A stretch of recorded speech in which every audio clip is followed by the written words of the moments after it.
Hoy hemos sufrido uno de esos desastres naturales impredecibles, pequeño desastre natural doméstico, que es que se ha puesto enfermo Eurico Campano. Y no me ha quedado a mí otro remedio que saltar a la brecha y tratar de cubrir malamente el hueco. Tenemos, porque estaba previsto que estuviera hoy con nosotros, a Mario Garcés, y nos va a arreglar él completamente el programa. Mario, ¿cómo estás? Muy bien, y deseando que Eurico se ponga bien, que es lo importante, que no haya tragedia natural en este Ya caso. sabes cómo es. Ayer empezó a carraspear, que yo creo que será nada, que en un día o dos está aquí de nuevo. Bueno, lo que no va a arreglarse en un día o dos es ni la política española, que parece que no tiene arreglo, ni otras cosas. ¿Por qué están actuando tan mal todos los partidos políticos en esta tragedia de la Dana y y todo lo que cuelga? Cuando llega una situación excepcional, como es una tragedia, como es una calamidad natural, es cuando se pone en evidencia todas las carencias de las élites políticas en este país.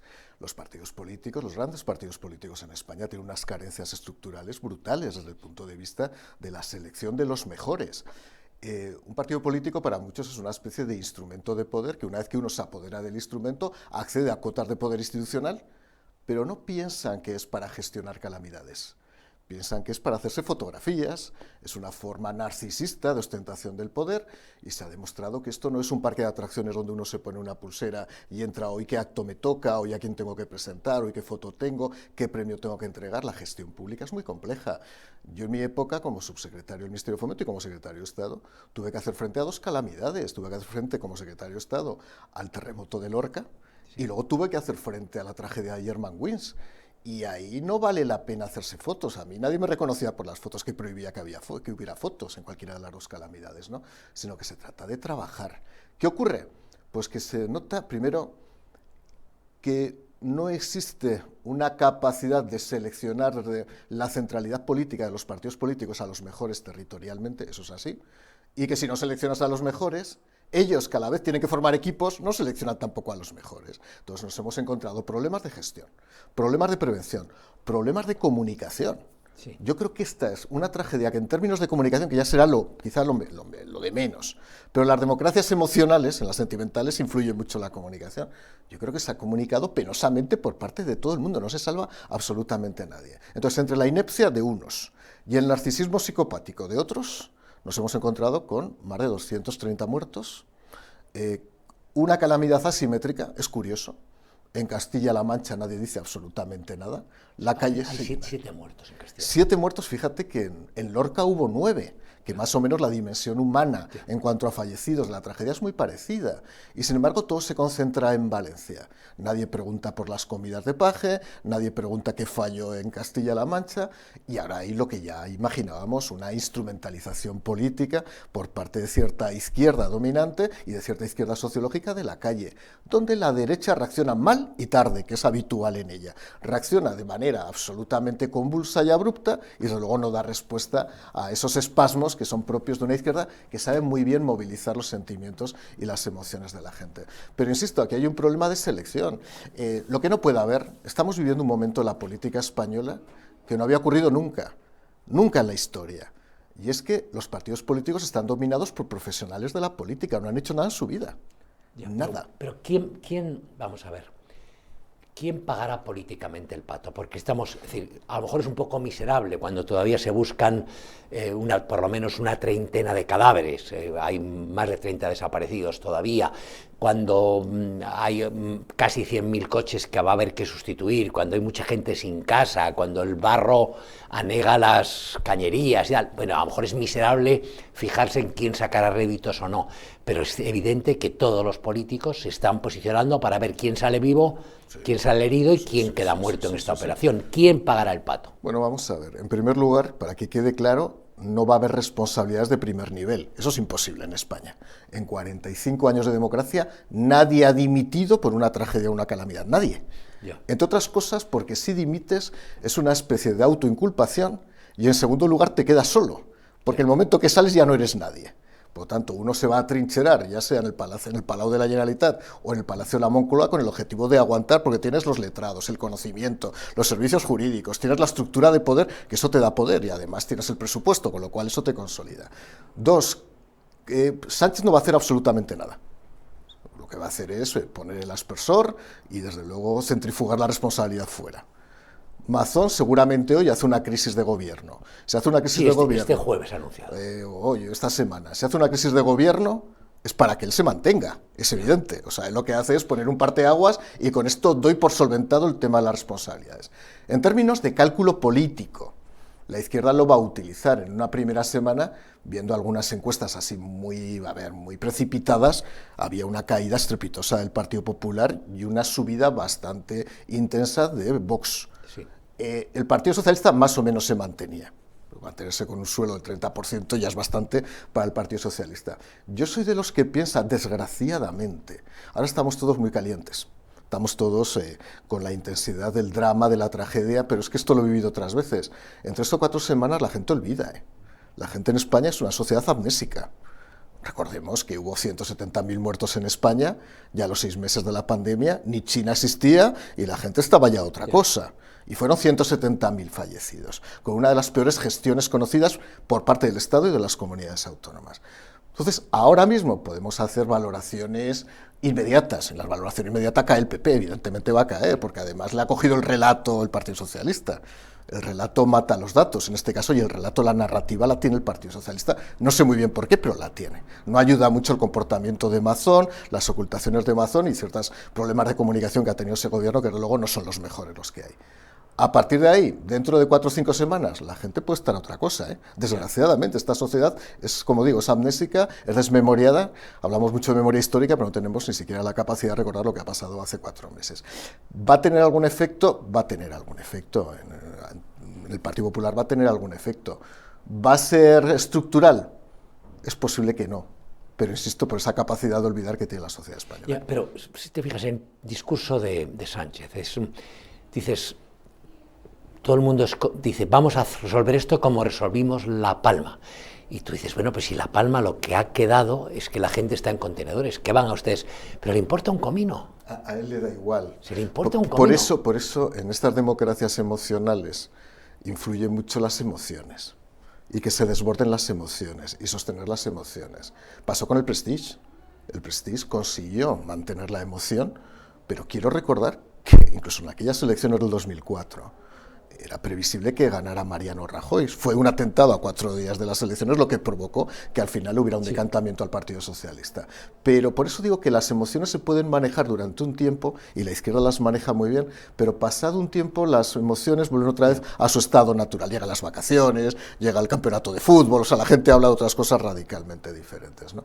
A partir de ahí, insisto, yo no sé lo que puede ocurrir, pero a mí me preocupan varias cosas. Uno, que se ha constatado, una vez más, y lo vengo diciendo y lo sabes desde hace mucho tiempo, el nivel paupérrimo de la política española. Perdona, y abro un paréntesis que cierro enseguida. No has dicho nada del Estado de las Autonomías. Es que es ineficaz, no fallido, vale. Dice, ha fallado el Estado, vale, pero cuando decimos ha fallado el Estado, eso implica que la estructura que tenemos estatal no es adecuada. Vengo escribiendo ya varios artículos desde hace meses diciendo que el Estado muestra síntomas de fallos crónicos, de colapso. Un Estado en el que las fronteras son porosas y entra todo el mundo. Yeah. Un Estado en el que un prófugo de la justicia es capaz de llegar a Barcelona, intervenir en una concentración e irse sin que nadie lo detenga, es un Estado fallido. Un Estado que es incapaz de coordinarse adecuadamente en una calamidad para proteger su integridad interior, evidentemente es un Estado fallido. Vamos a ver, en materia de prevención estructural, había que haber hecho obras para evitar que esto hubiera ocurrido hace muchos años.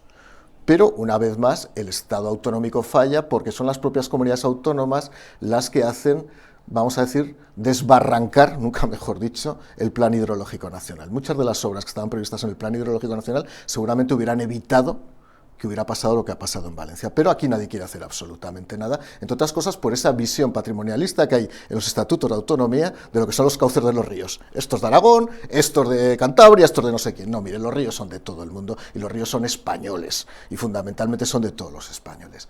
2. Es evidente que no se dio la alarma necesaria, eso es competencia esencialmente de la comunidad autónoma. O sea, no podemos echar el foco hacia otro lado y lo que pasó esa tarde fue lamentable. 3, en el momento en que la catástrofe es pluriterritorial, afecta a más de una comunidad autónoma, y quien dispone de mayores medios es el Estado tiene que decretar el estado de alarma e intervenir inmediatamente, ya en la posemergencia. El problema es que la posemergencia te sirve para intentar restaurar los daños de una manera rápida, pero no puedes evitar los muertos que había que haberlos evitado por los avisos previos. Por lo tanto, claro que hay estructura de Estado fallido. Yo no comparto unas declaraciones recientes del líder de la oposición diciendo que ha funcionado el Estado autonómico porque las comunidades autónomas gobernadas por el PP han enviado bomberos. Es que eso no es el Estado autonómico, eso es la solidaridad personal. Aquí lo que tiene que funcionar... La han mandado los franceses. Pero eso no es el Estado autonómico, eso es otra cosa. O sea, esa visión además confederal es miope desde el punto de vista político. Claro que ha fallado. La pregunta es, que hay que hacerse siempre el contrafactual, si hubiera habido un Estado unitario, ¿esto habría funcionado mejor? Por lo menos sabemos que con el Estado descentralizado no ha funcionado bien.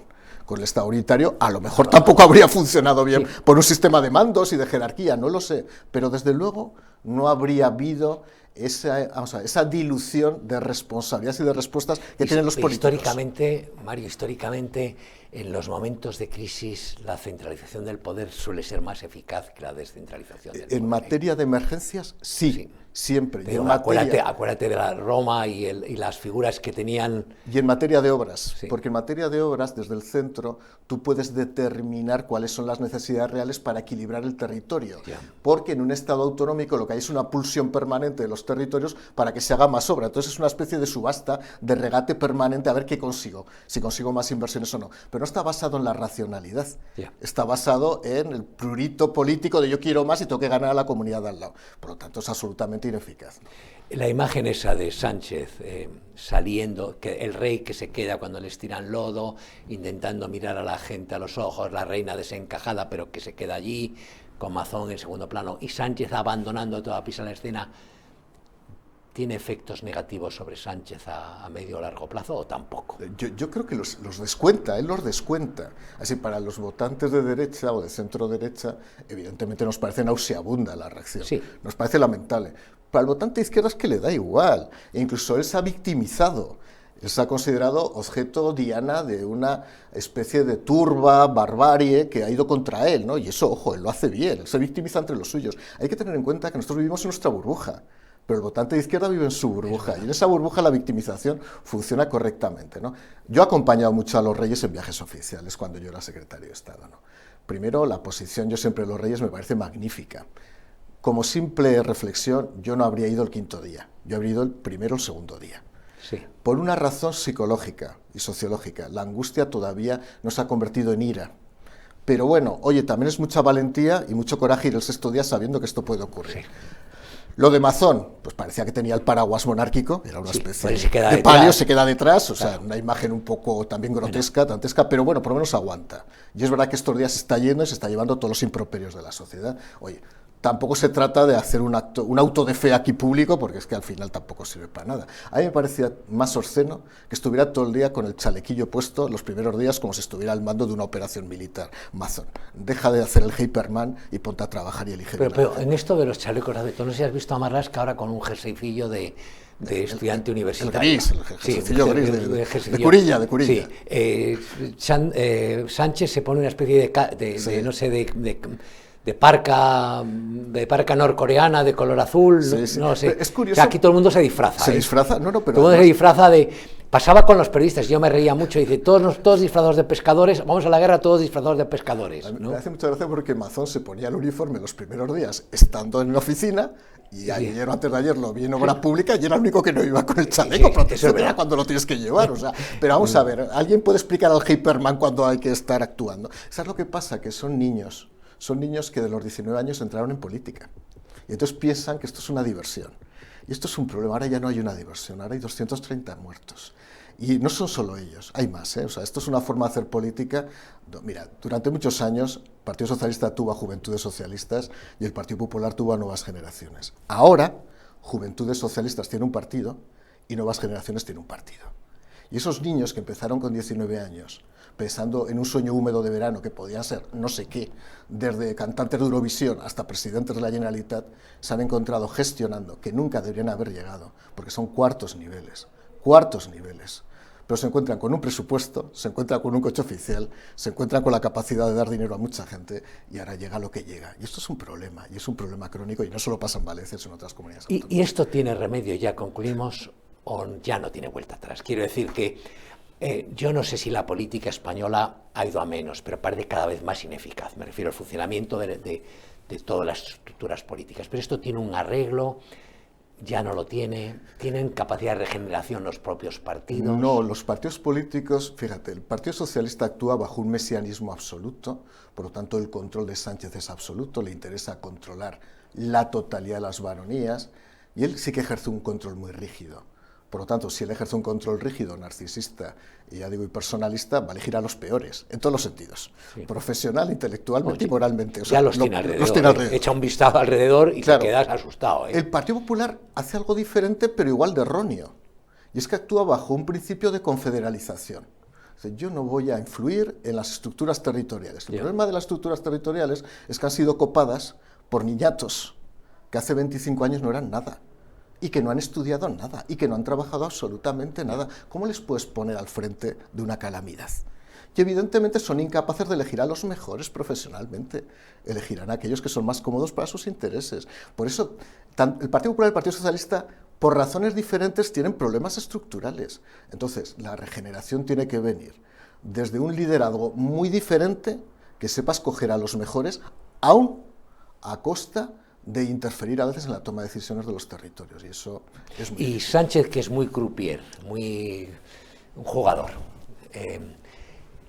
¿no pueden aprovechar esto para decir, bueno, pues es la mía para ir a unas elecciones anticipadas? Está debilitado temporalmente el PP en la segunda o tercera comunidad más importante, región más importante de España para el Partido Popular. Podría hacerlo perfectamente, Alfonso. Porque yo he estado pensando escenarios y este sería el típico escenario en que si se la tiene que jugar a cara o cruz dice mejor ahora que nunca. Podría hacerlo, yo creo que él va a jugar a si hay presupuestos o no hay presupuestos. Si consigue cerrar un acuerdo de presupuestos, él tira. Si no consigue cerrar el acuerdo de presupuestos, se victimiza y convoca elecciones, teniendo en cuenta que puede tener la opción de volver a gobernar sumando con los demás. Es verdad que es un momento de niebla. Y digo niebla porque ahora mismo hacer cábalas electorales es complicado. Ojo que en 2 meses, o sea, si convoca unas elecciones ahora, tendríamos elecciones dentro de 2 meses. Dentro de 2 meses han podido pasar 1000 cosas más. Desde que se hagan casos de corrupción en una comunidad autónoma... No, y la corrupción va a seguir, ¿eh? Y esto pues, se acaban estructurando al final, se acaban asentando las bases electorales. Entonces yo no tengo claro, yo creo que él va a apostar por seguir, va a apostar por tener presupuesto, hacerse la imagen de hombre de Estado que es patético. Salgamos ahora todos a aplaudir a las 8, es todo patético, la verdad es que es un narcisista que ya causa, si fuera una novela sería un personaje grotesco y malo, ¿no? Pero él tenía que haber sabido, cuando dijo ayer o antes de ayer, dice que salga la gente a aplaudir a las 8 a los balcones, él sabía que no iba a tener, tenía que haber sabido que no iba a tener ningún eco. Pero eso, pueden salir a pitarle. Pero eso demuestra que está fuera de la realidad hace tiempo. Sí. O sea, él tiene ya síntomas, voy a decir de enajenación transitoria política, para que no se equivoque nadie, yo no. Y es que él considera que está en un mundo, está en su propia burbuja de endiosamiento, donde piensa que haciéndose la víctima puede convertirse en héroe y que la sociedad lo reconozca como un héroe. Eso significa que está fuera de la realidad. Ha habido otros políticos que han estado fuera de la realidad y yo he compartido con ellos vida política. Pero estos son procesos propios de endiosamiento. ¿Políticos? No, yo estuve en algunas épocas curiosas, no lo voy a decir, siendo asesor de algún presidente, ¿no? Pero son momentos en los que la gente ya no pisa el suelo. Se levanta 2 metros por encima del suelo y ya no es capaz de atisbar lo que hay abajo. Oye, pues muchísimas gracias. Gracias a ti, Alfonso. Ha sido un placer. Muchas gracias por sacarme del hoyo. Creo que mañana vuelve, seguro que vuelve. Si no, vamos a rezar para que vuelva Eurico Campano. Y si no vuelve Eurico Campano, a ver cómo arreglamos esto. Muchísimas gracias y hasta mañana.